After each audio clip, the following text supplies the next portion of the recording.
going on. All right, so right now as you get set to do a lap, 2 laps here for qualifying, what do you need to do to get the job done, Regan? Well, I think you obviously got to be perfect, right? You want to hit your marks. You want to make sure, as we rode with some of the inboard cameras earlier on in practice, you want to make sure you're smooth with the gas pedal, getting that power to the racetrack. And if you're, one of the drivers that's got to qualify in, like Jonathan Shafer is going to be here, you don't want to have any slip-ups at all, but you also have to be super aggressive.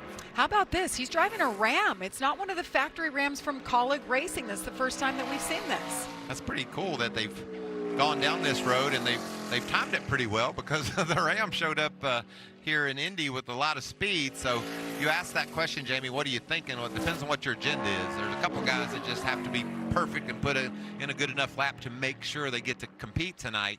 And then the rest of the cats at the end of this qualifying session are all going to be focused on setting on the pole, getting that track position, and making a statement to the fellow competitors. We got something special here. And Michael, you mentioned it. We have 38 truckers here, 36 spots, so 2 drivers will go home.